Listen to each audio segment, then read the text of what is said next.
नमस्कार, आप live cities देख रहे हैं। मैं हूं जय शुक्ला।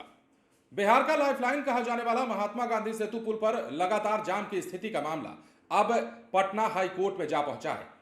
दरअसल गांधी सेतु पुल पर लगने वाले जाम के खिलाफ पटना हाई कोर्ट में एक याचिका दायर की गई है और जवाबदेह किसे बनाया गया है? जवाबदेह बनाया गया है डीएम और एसपी को। अब याचिका दायर करने वाले ने क्या कुछ कहा है और किस प्रकार अपनी पीड़ा बताई है और कहा है कि हजारों जो लोग हैं वो इस पुल से सफर करते हैं, आते जाते हैं, लेकिन बावजूद इसके प्रशासनिक अमला जो है तमाम तैयारियों के बाद भी इस पर कंट्रोल नहीं कर पा रहा है कि जाम की स्थिति से कैसे निपटा जाए। लगातार जाम की स्थिति गांधी सेतु पुल पर बनी रहती है और वैसे भी कहा जाता है कि पटना से उत्तर बिहार को जोड़ने वाला ये जो पुल है वो सबसे व्यस्ततम पुलों में से एक माना जाता है। अब देखिए क्या कुछ हाईकोर्ट में कहा गया है, क्या मामला पहुंचा है और किस प्रकार जो याचिका करता है उन्होंने अपनी बात कही है वो हम आपको बताने जा रहे हैं। पटना को उत्तर बिहार से जोड़ने के लिए बने महात्मा गांधी सेतु पर लगने वाले जाम से निजात दिलाने के लिए ठोस प्रशासनिक कदम उठाने को लेकर लोकहित याचिका पटना हाईकोर्ट में दायर की गई।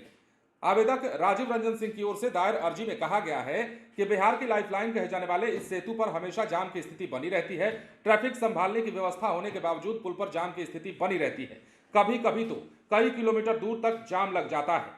जाम की बुरी स्थिति की वजह से आधा घंटा का रास्ता कई घंटों में तय करना पड़ता है और पिछले 7 साल की बात करें तो 26 सितंबर को पब्लिक ग्रीवांस पोर्टल पर ऑनलाइन शिकायत दर्ज कराई गई थी, लेकिन अब तक कोई जवाब नहीं दिया गया है और यही कारण है कि आवेदक ने पटना और वैशाली के डीएम सहित पटना ट्रैफिक एसपी को भी प्रतिवादी बनाया है। मतलब ये लोग जवाबदेह होंगे। अब ये मामला चूंकि पटना हाईकोर्ट में पहुंचा है और पटना हाईकोर्ट में इस मामले को लेकर क्या सुनवाई होती है ये तो इंतजार का विषय रहेगा। लेकिन अगर गांधी सेतु पुल की हम बात करते हैं जो बिहार का लाइफलाइन माना जाता है और ये पुल ऐसा पुल है जिससे होकर हजारों यात्री रोज सफर करते हैं।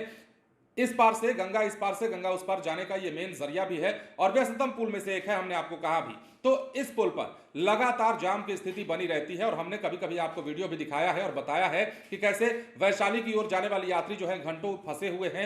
वैशाली से पटना आने वाले यात्री जो हैं कई घंटों से फंसे हुए हैं। कभी कभी तो रात से सुबह हो जा रही है और कभी कभी सुबह से दोपहर हो जा रही है। ऐसी स्थिति गांधी सेतु पुल पर अक्सर देखने को मिलती है और यही कारण है कि अब पटना हाईकोर्ट में एक याचिकाकर्ता की ओर से, जिनका हमने नाम आपको बताया है, एक याचिका अर्जी जो है दायर की गई है और इस पे प्रतिवादी बनाया गया है पटना डीएम, वैशाली डीएम को और पटना के ट्रैफिक एसपी को भी। लगातार ट्रैफिक कंट्रोल की बात कही जाती है और जब गांधी सेतु पुल पर जाम लगता है तो प्रशासनिक खेमा भी तुरंत पहुंचता है।